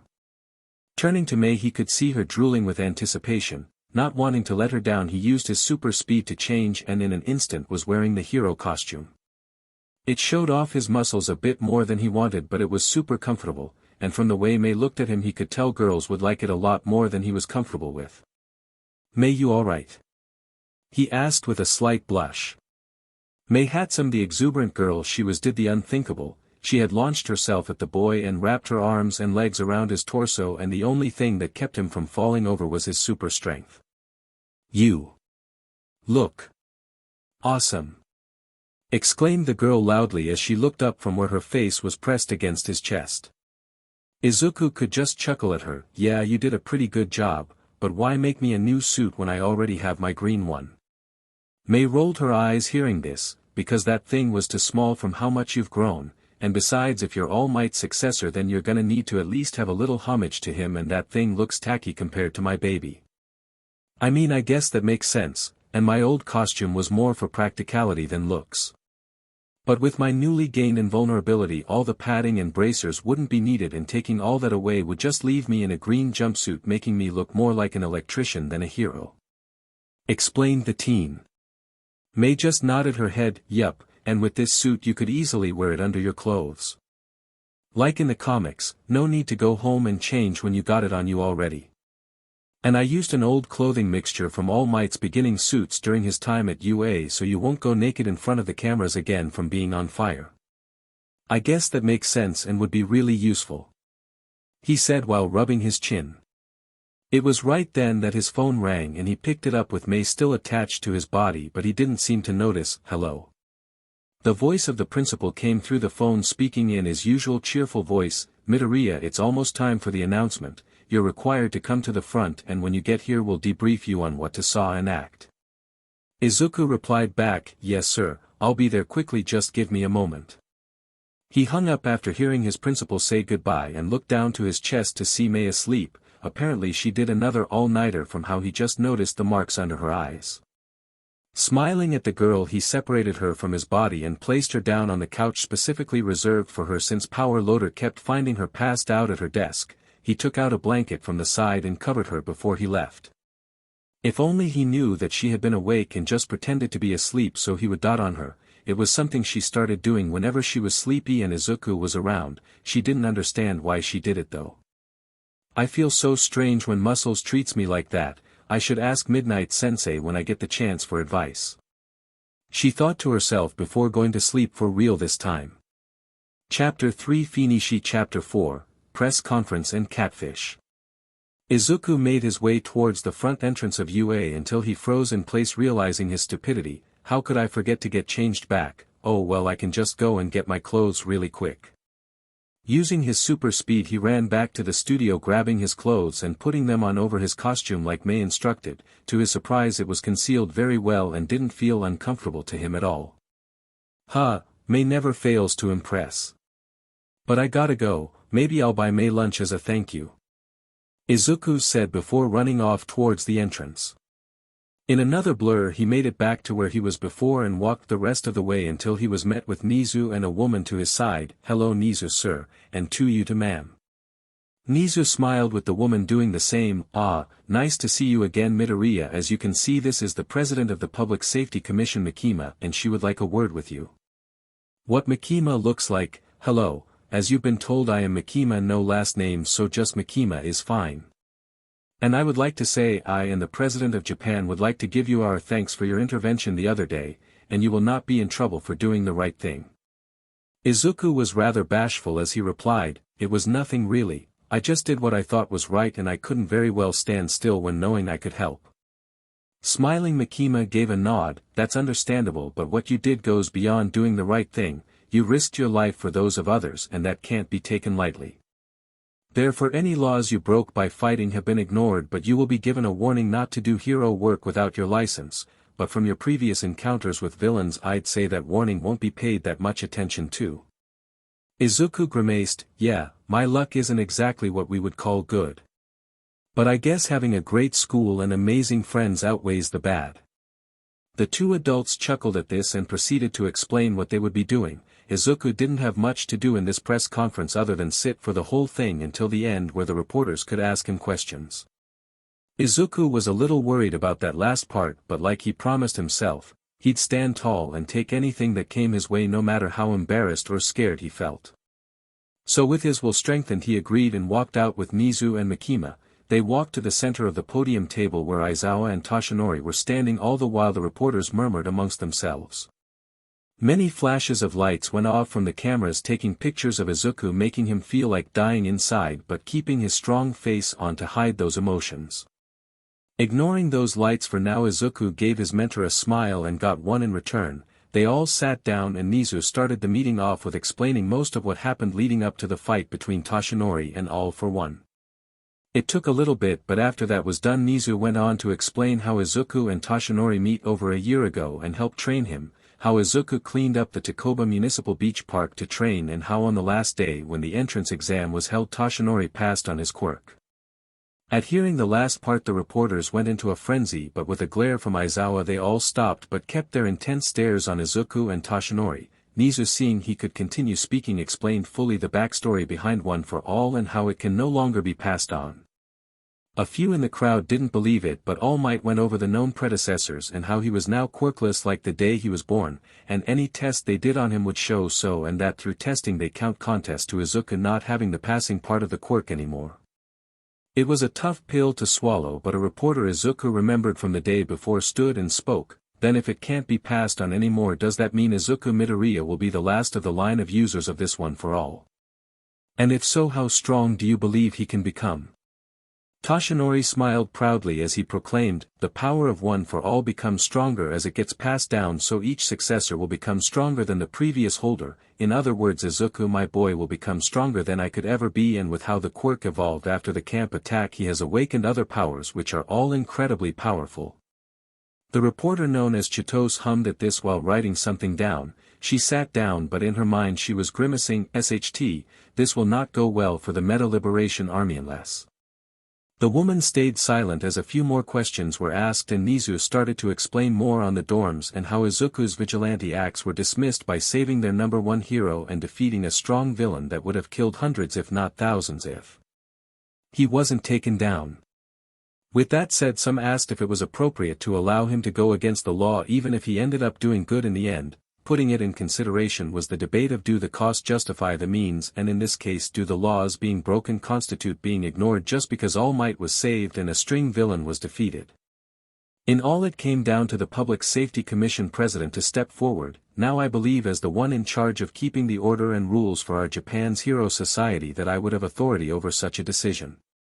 At this everyone focused on Mikima, who spoke. I and the President of Japan have looked over his actions and found they all were under lawful authority under the Self-Defense Act, each time he was put in situations where he didn't attack first unless to protect someone. Therefore we have concluded that Izuku Midoriya is in the right and in this case did what was best for the public, so any charges are hereby dropped. A few were surprised at this, but more than enough accepted it and moved on, leading to the portion most were there for as Izuku was put on the spot to answer the public's questions. Immediately hands shot up and some started speaking to get the teens' attention, but the one Izuku chose was the woman he was most interested in since he saw her. You, Chitose-san, if I'm not wrong. Chitose smiled and stood up, getting a few grumbles of how it's always the pretty ones, but she didn't mind and asked her list of questions. You are correct, Midoriya-san, I'm Chitose from the Liberal Media of Japan news station, and I'd like to say thank you for your intervention the other day. Izuku blushed at the praise but respectfully said, I just did what I thought I should as an aspiring hero. Doing the right thing isn't always easy, but making the tough choices are the most rewarding in the end. Very modest of you, but now I want to inquire on the type of person you are, if that's all right, said the reporter. Izuku felt a little uneasy at this but responded truthfully, I don't see anything wrong with that, ask away. Inwardly Chitose smirked as the hero in training was hooked. Alright, I want to ask in your views on quirk usage and if you've ever heard of the Meta Liberation Army. The blue-haired boy thought about this for a few moments, using his more developed speed to think through his answer carefully while also being true to his own beliefs. I find that quirk usage could be changed a bit to allow more freedom, but at the same time there are some things we need to look at more carefully than we are currently, and as a matter of fact I have heard of them and even did a little digging into them when I was younger. Chitose was surprised to hear this along with the others, but Chitose smelt blood in the water and struck, and what exactly do you mean by some of that? If you can be more detailed, that would help me and the people at home understand. Izuku smiled before doing just that. Well, some things like quirks that aren't exactly dangerous but helpful could be like a person's car. Now stay with me in this, but I personally believe if someone can use their quirk that isn't dangerous and wants to do just that, then they should be able to, but also be held accountable for themselves. He got a few intrigued looks as he continued. For instance, they should have a quirk usage license so that those who aren't heroes are able to use their quirk in their line of work if it helps, and some policies could be put in place for accountability and accidents. This way, if someone just wants to use their quirk to fly around, they can if they have a license, but if they get into an accident or end up hurting someone, then the right course of action could be taken.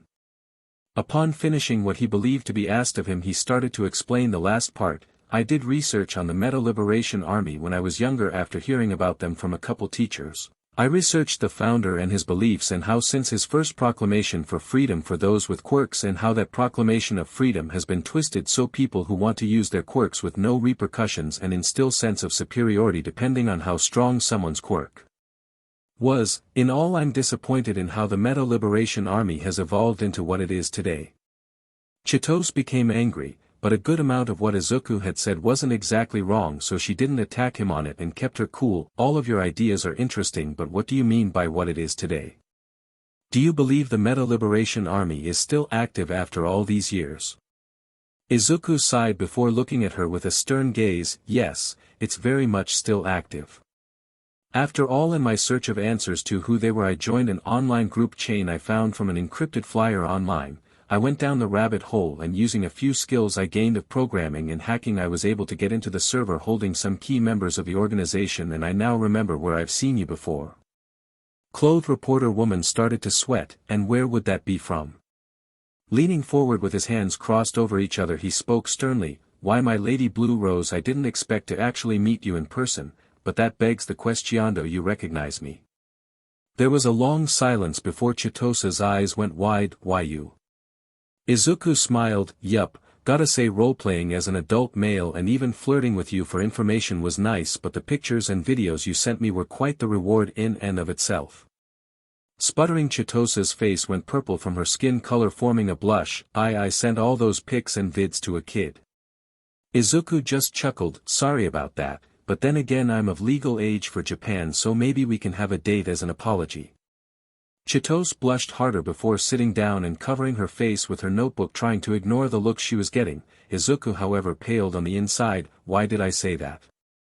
I said I was going to be bold from now on, not a playboy. A cough was heard and Izuku turned to his principal, who spoke. As entertaining as this is, I believe Midoriya has answered Miss Kazuki's questions and is now up for more. Time skip. After about 15 minutes of questioning, Izuku was done and the meeting came to an end, although Izuku did have to answer to his teachers about his research into the Meta Liberation Army and his strange relationship with Chitose. It took him explaining all of his research and notes while also telling them how he basically catfished Chitose until they were satisfied, but even then, after all that, he had his mother to explain to. But once that was over, he finally got time to himself, where he sat down on the front stairs of the dorms and just enjoyed the peace and tranquility of it all. DKU!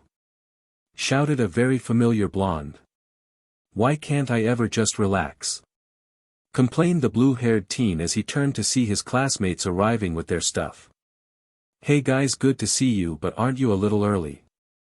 I mean, we barely just announced the dorms. Asked the blue-haired boy. Mina ran up with a bandage still around her neck. Forget that. What's this I hear about you charming my aunt? If I knew you were such a Casanova, I would have tried setting you up sooner. Izuku blinked. Sorry, but did you just say Chito-san was your aunt? Mina nodded her head while having her hands on her hips. Yup, she's my auntie and I've never seen her blush so hard.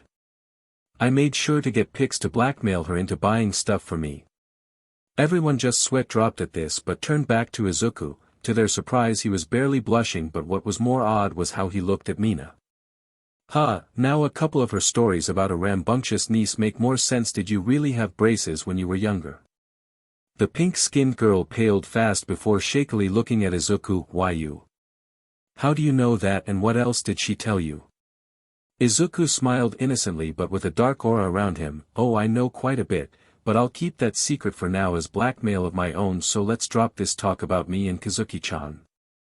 Mina simply nodded with dramatic tears in her eyes, now knowing not to mess with the used-to-be innocent boy in the class, or else he'd tell them all about her embarrassing moments and habits. Momo, finding this situation resolved, stepped up to Izuku and smiled. To answer your question, before all that, Nizu sent emails to our homes and explained the dorms and how it would be safer to live on campus with heroes and you, of course. Izuku raised an eyebrow at this. Me?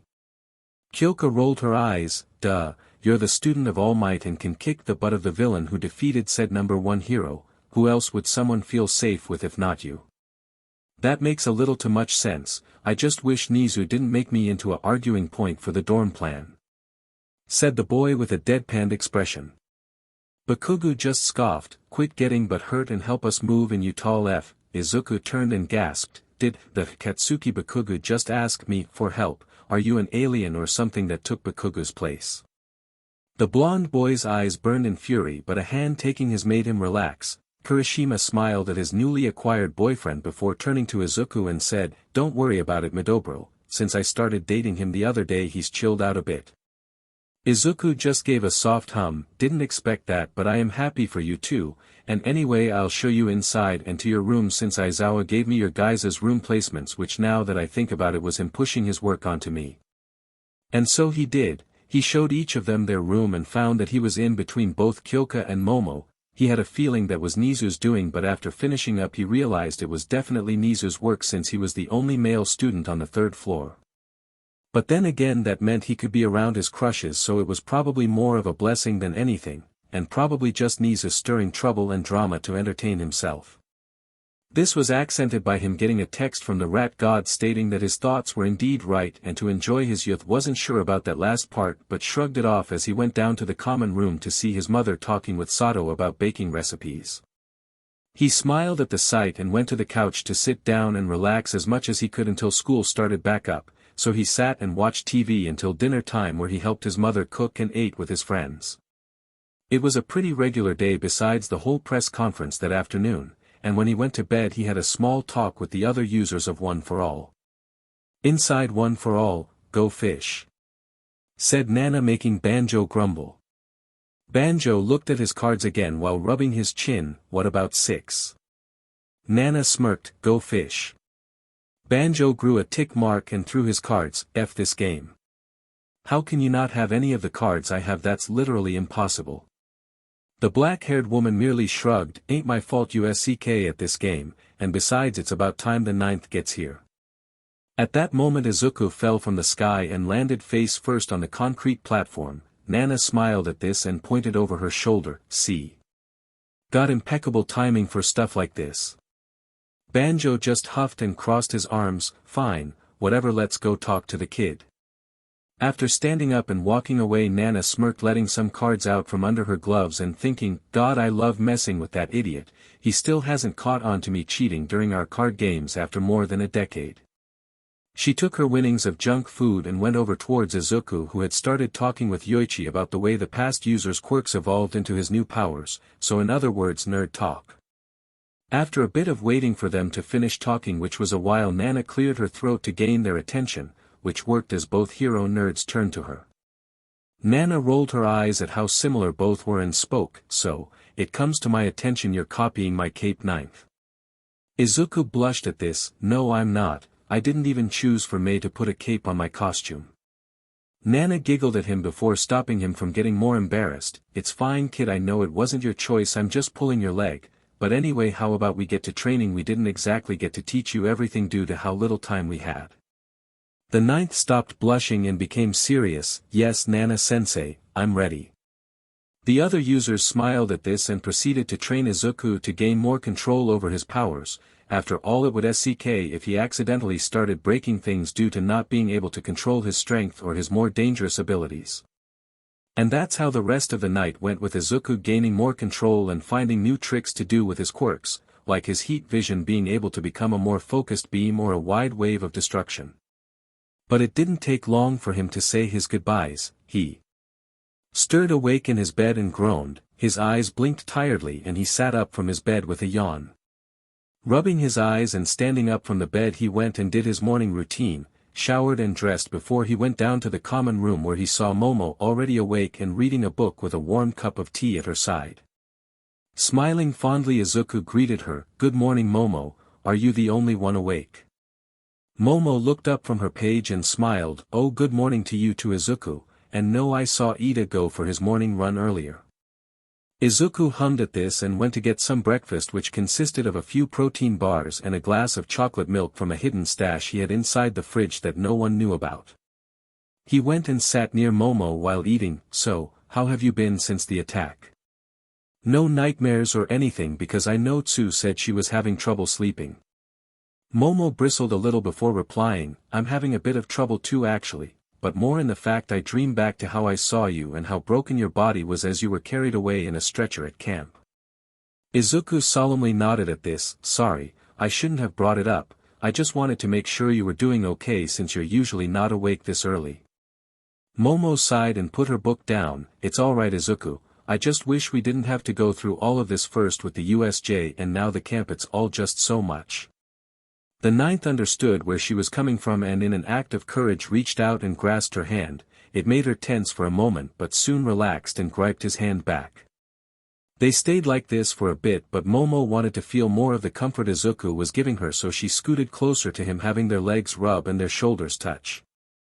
Izuku was surprised by this but went with it, as he too hadn't fully moved on from the camp attack and failing to save Bakugo the first time, so when her head rested on his shoulder he did the same and put his head on top of hers, absently noting her hair smelled sorta like books. Silence reverberated around the room as they stayed like this, just enjoying the comfort the other was giving and feeling safe. Their hearts that were once saddened and burdened by the attack were finally truly able to lighten and spark with a feeling of warmth and comfort, and an unexpected turn of events made the two lose themselves in that warmth. Lifting their heads and turning to look into each other's eyes, they slowly leaned forward until their lips connected. More sparks went off in their hearts and the lip contact made their bodies tense. Their lips mashed together as they embraced the warmth they were feeling and letting it guide them, and passion soon followed, but it was not to be, as a voice rang out interrupting them. What are you guys doing?" said the very familiar voice. The two broke their kiss to look and see Kyoka looking at them with a blush and wide eyes, which in turn made the two lovebirds realize what they were just doing in panic. It's not what it looks like, Kyoka," persisted Momo, but the fact Kyoka saw them kissing for a solid minute made her argument invalid. "You two were making out on the common room couch. Hell, Momo, your hand is still on his abs," shouted Kyoka, even more embarrassed about having to call her friend out on her obvious lie. Looking to where the punk girl was they both saw that indeed at some point Momo's hand had gone and started grpng Izuku's abs. The heiress blushed deeper and snatched her hand away like she had touched a hot stove. Izuku wasn't much better, as his entire face was red and he tried to ignore the voices of Nana and Banjo in his head telling him he got cock-blocked and how he was doing so well up until then. However, it was then that a new voice came from behind Kyoka. Guys, what's going on? It's too early for this much noise." Kyoka turned to see Mina and on reflex spoke, "CRP, hey Mina, good morning." Mina raised an eyebrow at this until she looked past the rocker girl and towards Izuku and Momo, who were still sitting very close and blushing like tomatoes. It took a second, but Mina's nose twitched and she sniffed the air before proclaiming with wide eyes and an even larger smile, "I smell tea, and it ain't the one in that goes in teacups." Chapter 3 Finishi.